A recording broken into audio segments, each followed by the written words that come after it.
Okay. We'll take you to account the. Should I turn the transcript part off so they can see the whole screen, and does that matter? You can just it hides it. It's still recording the transcript. It just hides the. Perfect. It looks like we're all set here, right? Excellent. Thanks so much for your help. Great. Great. I'll bring all this back up when I'm done. Yeah, it's just this In the mic. and the mic. And then I just turn the mic on to make it work, right? Yep. Okay. Thank you. Hello, everyone. Nice to see everyone. Good day. So I have Ram Samocha here who's going to give us a really fantastic artist talk. We'll get to see some of his videos of his work. We'll get to learn a bit more about his organization, Draw to Perform, and about Ram's practice. So it's my pleasure today to welcome you, artist featuring Ram Samocha, an internationally recognized multidisciplinary artist and the founder of Draw to Perform, a platform dedicated to the practice and exploration of performance drawing. Ram's artistic journey is deeply rooted in his innovative approach to drawing, which he sees as both a meditative and performative act. His work transcends boundaries, blending drawing and movement, time and space to create immersive experiences that engage both the artist and the audience. Through Draw to Perform, Ram has created a global network of artists who share his vision of drawing as a dynamic and evolving art form. The platform fosters collaboration, workshops, and live events that challenge our perceptions of what drawing can be.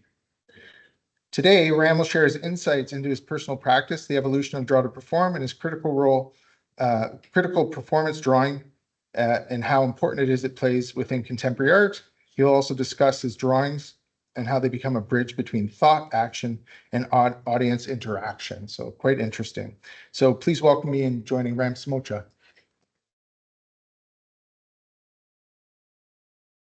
Thank you. I can't hear you. Thanks, Ram. Can't hear all of you, but thanks. Can you hear me? It's okay. So first of all, thank you, James, and thank you for inviting me, and thank you, OCAD, a place where we collaborated in the past with Draw to Perform, and I'm really happy to be here and share my experience with you.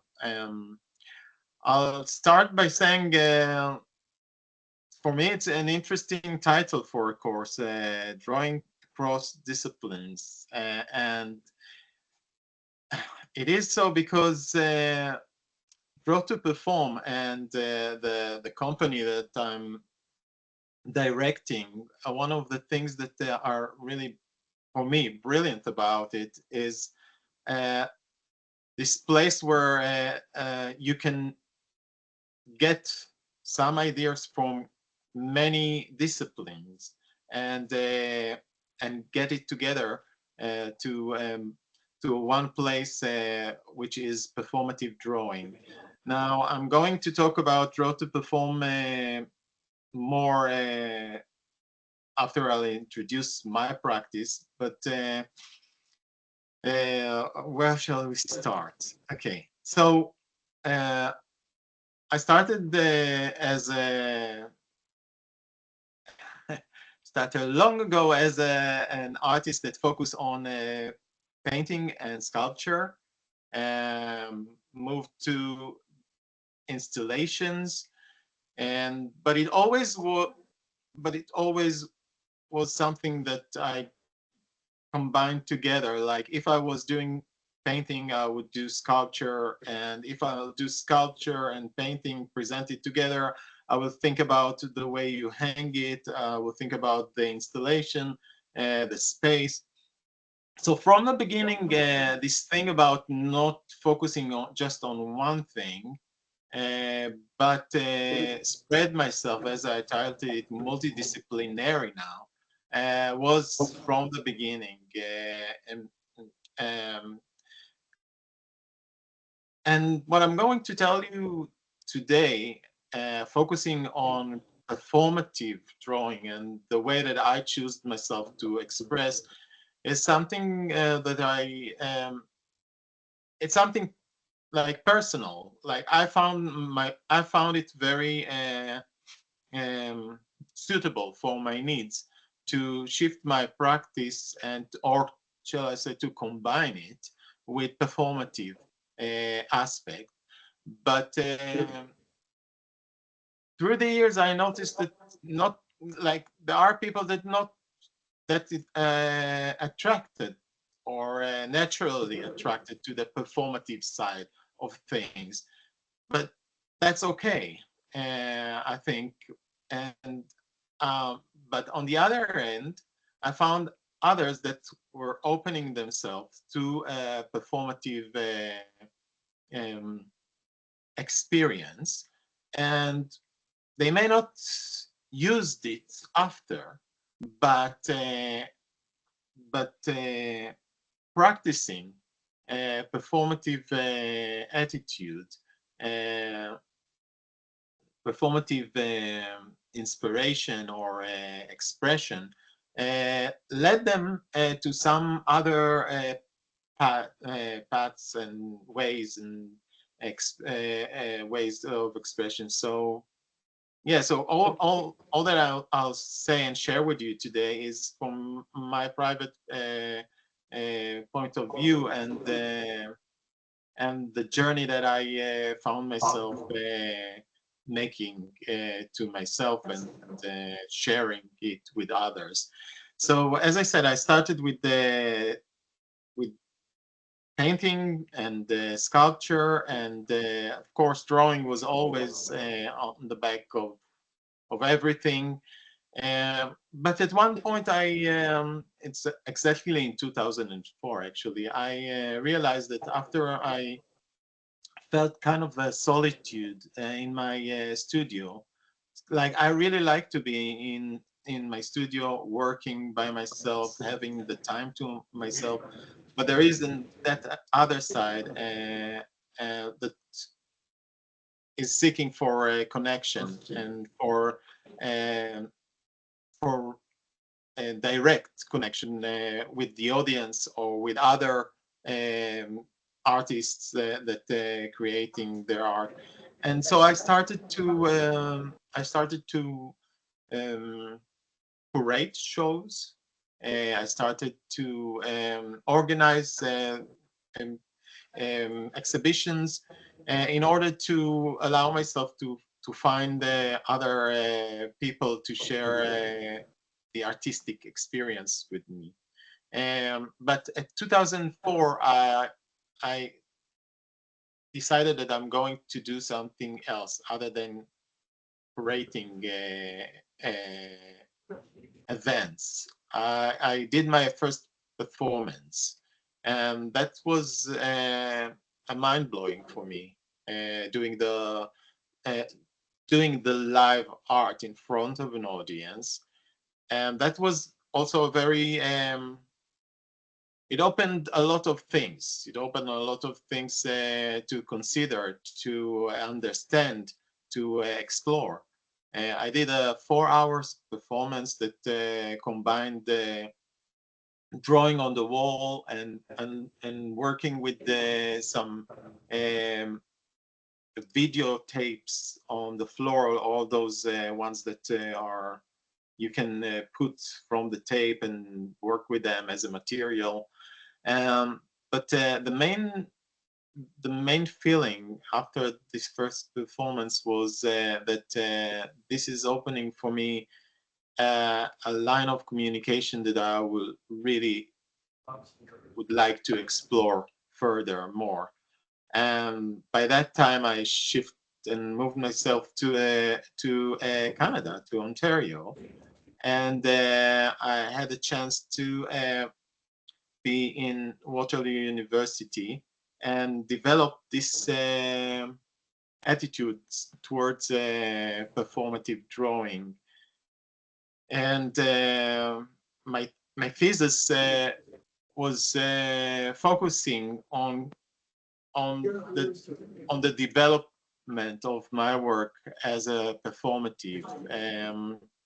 But at that time, when I graduated in 2009, there were not that much performative artists that focusing on drawing performance.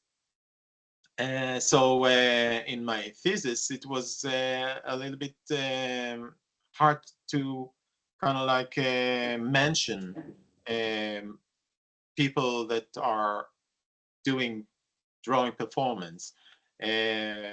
Instead, I mentioned quite obvious people like Franz Klein or Jackson Pollock, or artists that have like painters that have kind of like a performative attitude in their paintings. Yeah.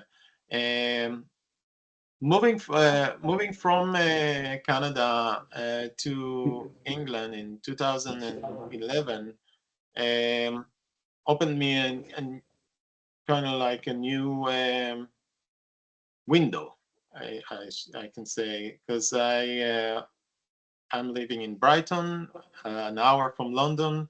I found myself a group of artists that in London, in East London, that were it was an artist-run space where people can come and practice performance art. And I was a little bit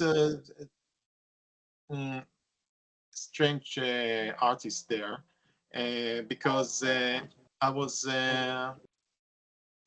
focusing on drawing and performance. Not that much people there did it back then.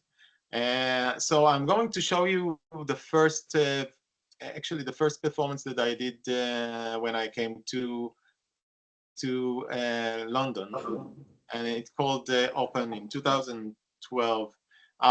I'm going to jump a little bit because all those videos are quite long. So just samples for you to understand. So sharing. This one.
Okay, so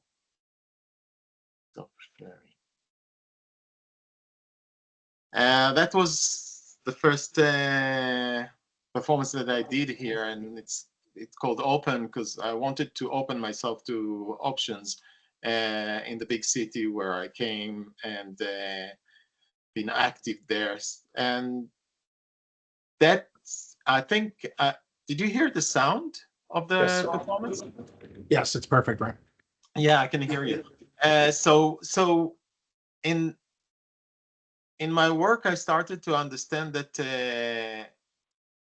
as I'm drawing, the sound of the drawing is becoming really important for me. So as you can see there was kind of like a rhythm that I kept creating with the rhythm that I myself did.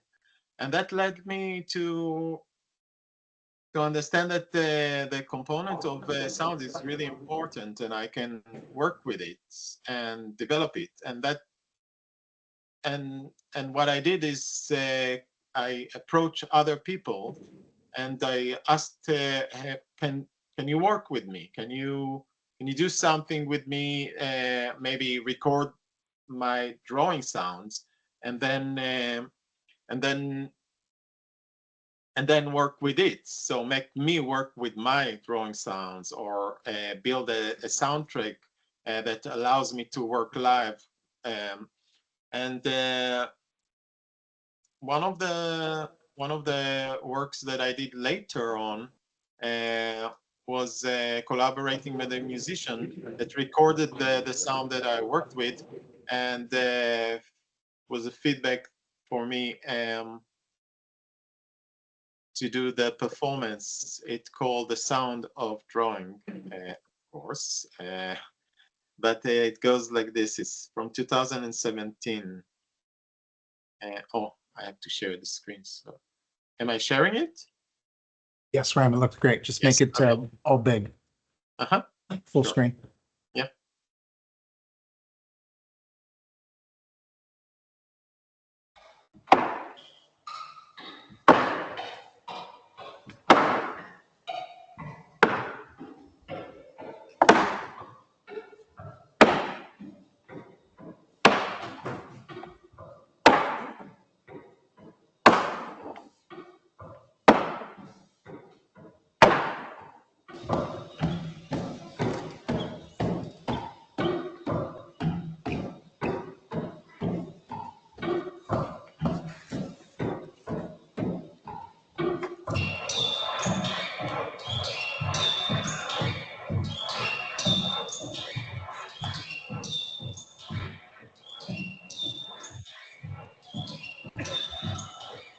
Walk out to Palestine! Walk out to Palestine! Walk out to Palestine! Walk out to Palestine! There is only one solution! There is only one solution! Intifada revolution! Intifada revolution! Intifada! Intifada! Intifada! Intifada! All live Intifada! All live Intifada! Walk out to Palestine! Walk out to Palestine!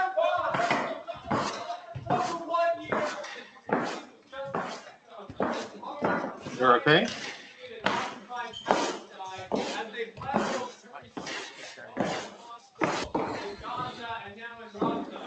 You're saying no to the Canadian government's complicity in genocide, in the Holocaust, and occupied Palestine. We're walking out in protest of the university's complicity in the genocide, in the Zionist regime. We are marching from that call for the university to join with genocide. Please join us and stand against Zionist terror. Bring Palestine! Bring Palestine! Bring Palestine! Bring Palestine! There is only one solution!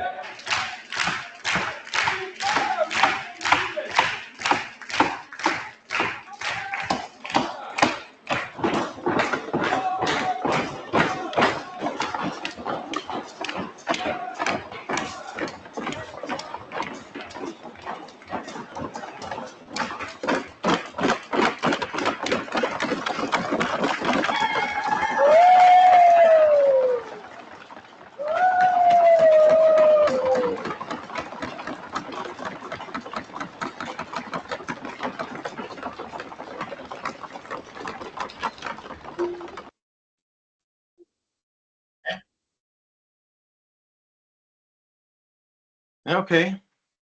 How are we doing? Doing good, Ram. You just keep going. Okay. Thank you. Yes. So that was a collaboration with a musician that kind of like extend my ability to work with my own drawing sound. And later on, I was thinking about what can I do by myself to work with the sound of my drawing. And that led me to a few works that were relating to looping the sound and using a flat microphone. And there are, I'll share again the screen, and maybe we'll do comments. That will be, sorry, yeah, and that's to this.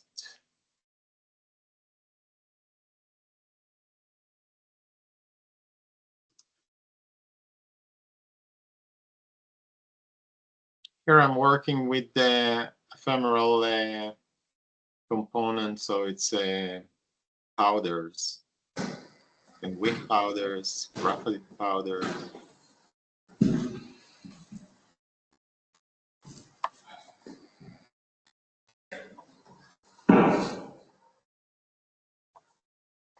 A flat mic is attached to the paper, and there is a looper to loop the sounds.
So that was the sound, the dust to dust, working with the powder. So as I said, in 2011, I moved to England, and in 2013, being in the artist running space for performance artists that have been there, I decided that I have a need to contact with other people that they're doing the same practice that as I do, drawing and performance, and that led me to build the kind of like the umbrella of Draw to Perform, to be a stage for a performative drawing practice for artists from all over the world, and to brainstorm about the options of what can we do with drawing now. Being an artist and being a curator is quite a challenging thing, and not to be frustrated. My way of dealing with it is to do things, to organize things only that relates to my investigation in my studio and my practice. So it's kind of like what I'm doing here in the studio. I want to go out and see what other people doing at the same with the same subject. So Draw to Perform does a lot of things. We're doing residencies, we're doing online meetings, we're doing mentorships, but but the main thing that keep moving this whole thing is the festivals that I'm organizing through the years from 2013. And each festival was about a subject that related to something that was interesting me to solve or to investigate in relation to performative drawing.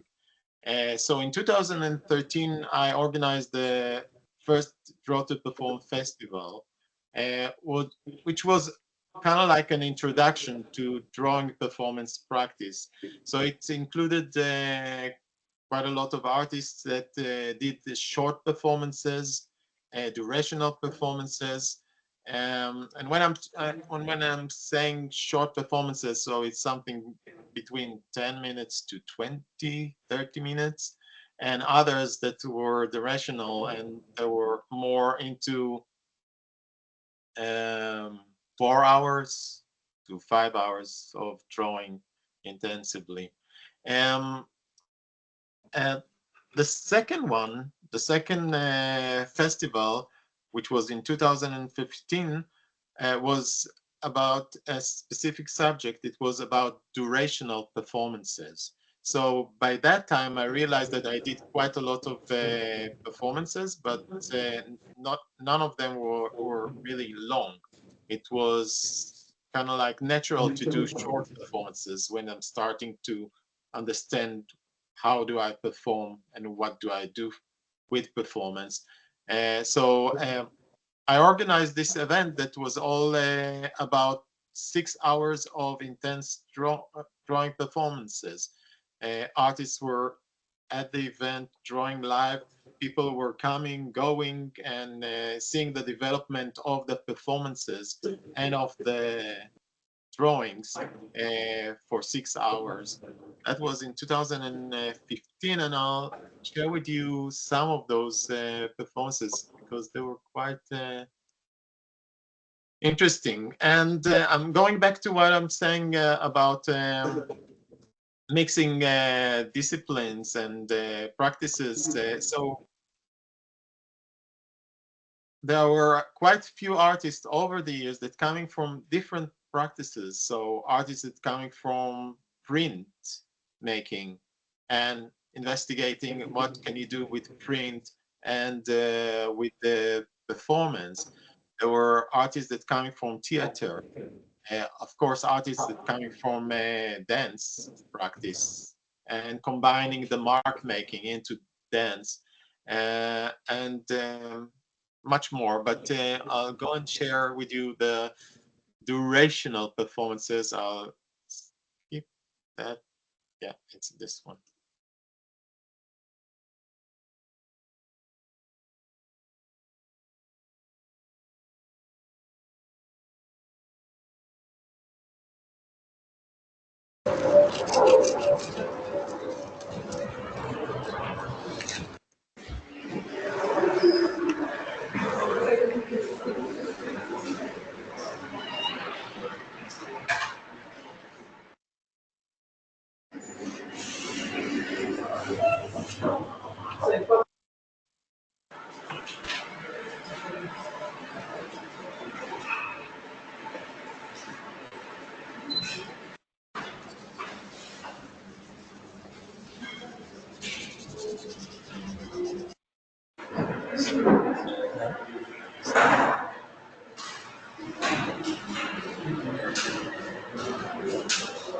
It's a combination between photograph and durational mark.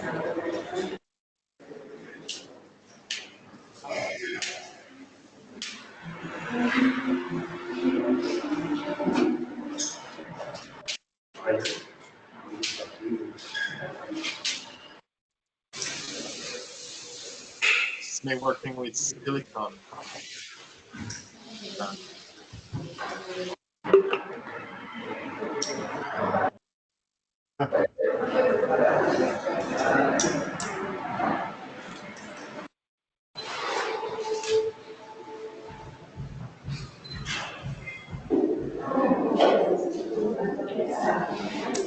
We should touch this now.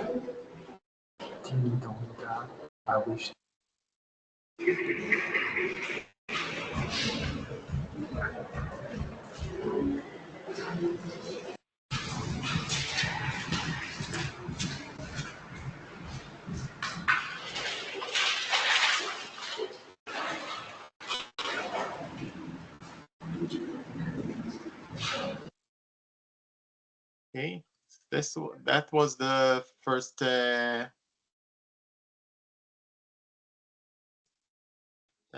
That was the first, the second festival.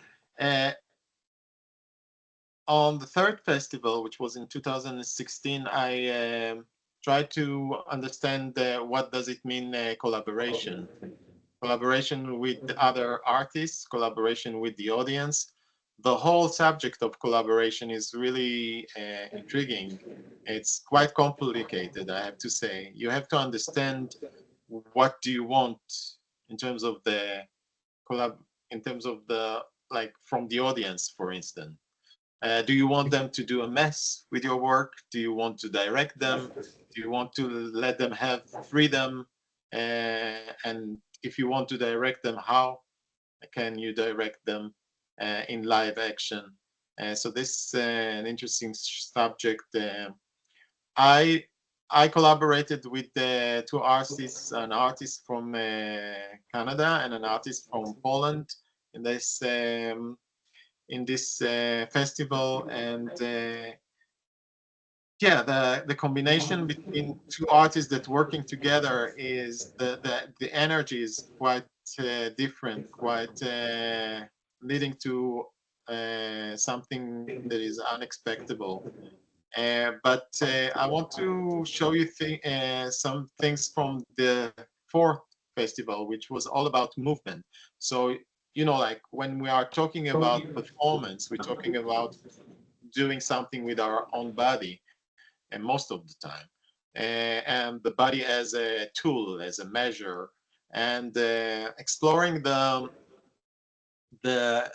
theme of movement was important for me to understand. And in 2017, I did a festival all about it, and I will share with you some of the movement and performance and drawing here that people created. It was performed, this one.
Yeah, so this was a festival about movement and the options of movement.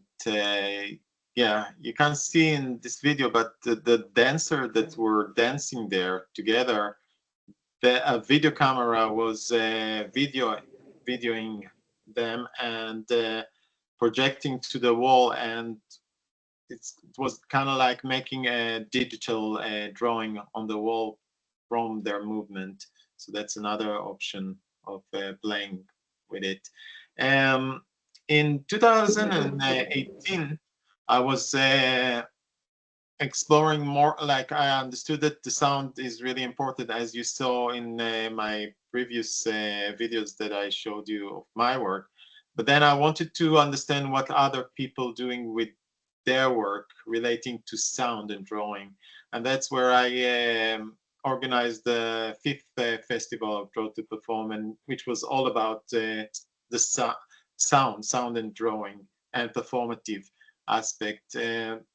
I'll share with you a short video about this dealing with the sound, which was, where is it? It's at the draw in. Yeah.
Yeah, so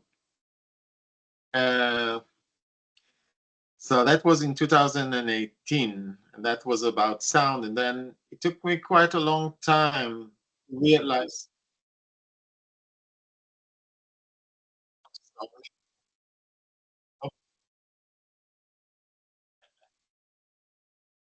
that this one I should stop uh, for the advertisements from YouTube.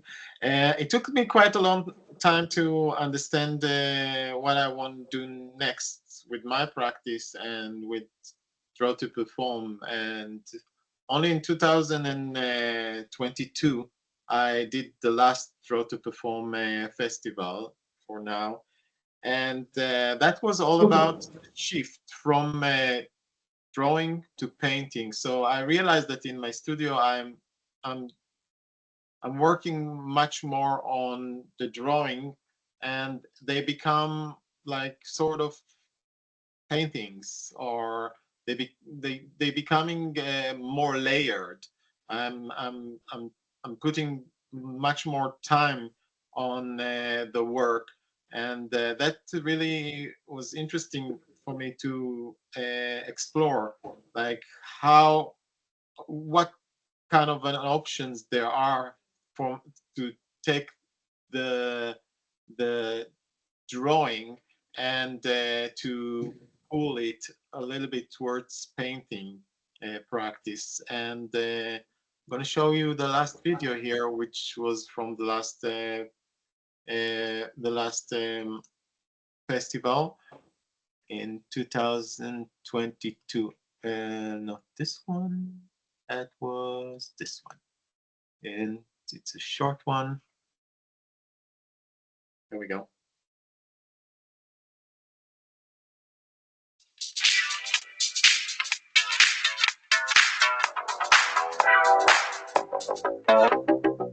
There was their auditing for protection machines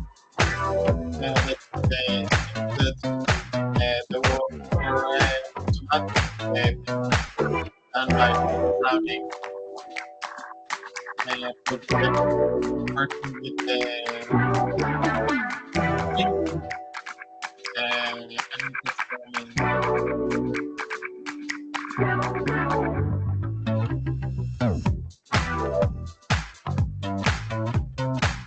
That's the programming.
Yeah. So that was the last festival, and as you can see, there are a lot of options there. I think, yeah, it's endless. The ideas that relating to performance and drawing, and the ability to express yourself with drawing and live action. I hope that some of those example open yourself to some idea that you can use in your course. And yeah, and uh, that's about it, I think, in terms of my presentation here. Great. Thank you so much, Ram. Cheers. Yeah. Do you have a minute or two for some questions? Yeah, if there's a question, I will be very happy to answer shortly. Yeah, I noticed that there were some demonstration because I'm an artist that coming from Israel. So if it's relating to the Palestinian-Israeli complex, which I also refer in my work, I would be very happy to talk about it, but I don't think it's that platform that I would like to do it. So if you have questions about drawing and performance and brainstorming about expressing yourself through this practice, I would be very happy to answer those Sure. questions. I had a quick question just to start us off. I was thinking about the idea of audience in your performances and the role that the audience plays. Do you find as the performances evolve that the audience becomes more important to the aesthetic or the process of the drawing?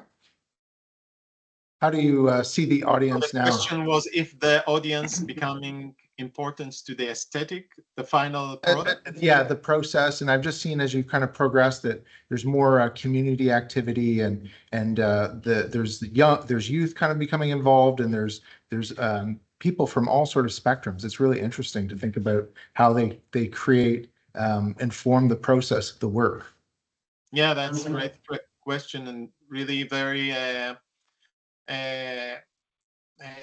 tricky, because the whole subject in terms of collaborating, and especially with the audience, is, as I said before, is challenging. And I experienced some performances where I ended up saying to myself, "Oh, I don't like that much the final work," and I do like to understand if it's my work, if I like it or not at the end of the process or at the end of the live action. So so I kind of like developed in over the years understanding of how can I won't say control, but how can I direct the audience to contribute to what I'm doing and be satisfied with this contribution. And I think one of the things, like I always say, why do you do performance? Like, why do you need performance? Like, and I always say that, like, planning for me, performance, I'm planning like sort of like 80% of what I'm gonna do live, and there are those 20% that are like I can't predict, and that they excited about what's going to be, and when it's happening, it's like it's very that's why you're doing a live performance for me, and combining it with live audience and with what they will do with you and to your work. That's really something that is, yeah, that I'm strongly developing and find it really attractive. Yeah, super interesting. Thanks, Ram. Does anyone else have any questions? Sure, I'll just give you the mic so you can hear them, Ram. Okay. Hi there. I'm just wondering, how did you find so many cool artists for your festival? How did you find so many cool artists for your festivals? I can't understand it that much. Can you How repeat? did you hear this? James, any I can go up to the any option that you Yeah. can repeat the It's question? more interactive. We're going to bring them up to be able to ask the question. Yeah, it's not such a, it's not such a Hi. crazy question. I'm just wondering, how did you find like so many cool artists for your festivals? Like, where did you go? Is there like a website? Or Well, first of all, thank you for saying that they are cool. And no, come and on. actually, they are amazing artists, and they're coming from all over the world. They're from Brazil, from New Zealand, from Canada, of course, and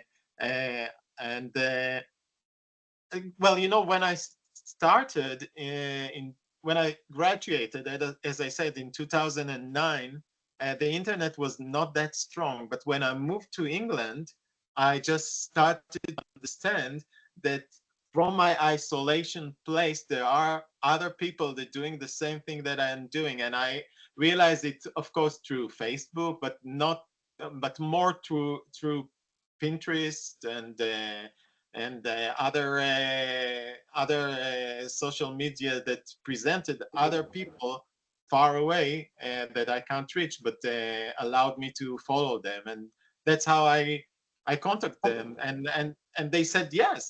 They said, yeah, wow, you're doing something that I doing, and I didn't realize, and I searched and I yearned for somebody to talk with me about performance and drawing, and that's how we build it.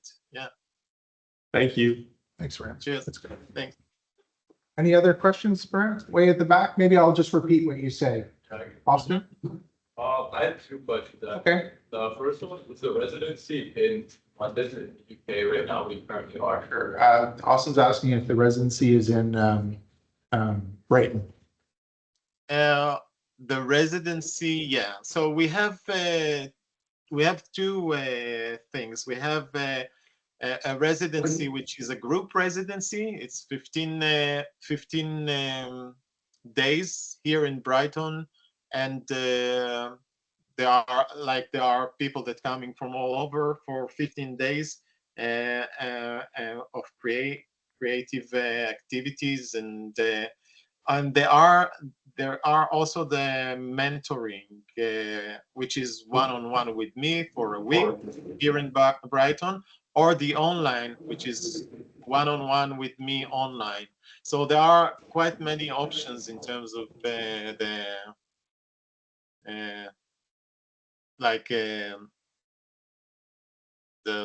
how do you say it? Not monitoring, like mentoring. Sorry. Entering, yeah. Thanks, Rick.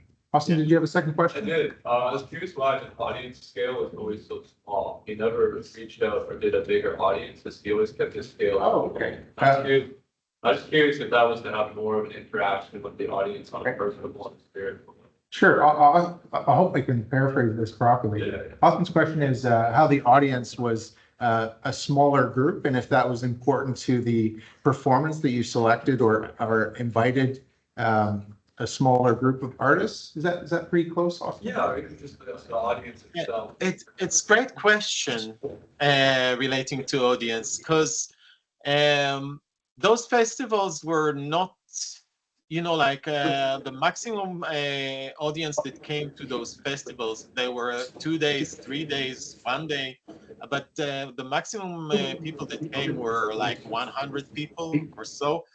But the effect that it did after was greater. Like the posts on social medias, the website, or and also as the online thing and Instagram became very much attractive. People understood that performative is very important in terms of sharing. Like even if you are a painter and you want to get likes, you have to understand how do you share, and how do you share is how do you perform, how do you do something that is performative. And all those questions about what is performance, what is performative attitude relate becoming more and more larger. So I won't say that like I can have like like 2,000 coming to see a performance and drawing performance artists, but it's getting there actually. Yeah, it's getting there with some artists that out there doing their thing. Yeah, like I think I hope but it's not the intimacy. Like like some of the videos that I showed you are from festivals, but some of them are from workshops. Some of them with so that's why the groups are a little bit smaller. But yeah, performance and drawing can appeal to everybody. But if you're working like let's say if you're working with a lot of people, you have to understand how can you reach those people. Like I think, for instance, lately Marina Abramovic did some kind of like a performance in a music festival this summer, and it was like hundreds and hundreds of people. And she said, I never done a performance to this crowd. It's a rock crowd. So how do you do that? That's another question.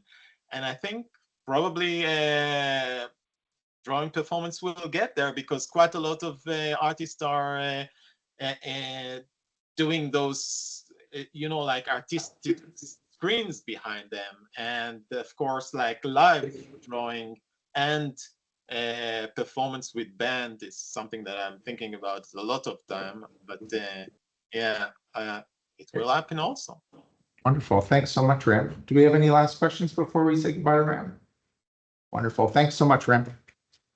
Thank you, guys, and good luck. Be creative. Yeah. Open yourself. Thanks, Ram. I'm going to let you go. Thanks so much for today, and I'll talk to you through email. Thank you. Thanks for inviting me. Good luck. Bye-bye. Thank you.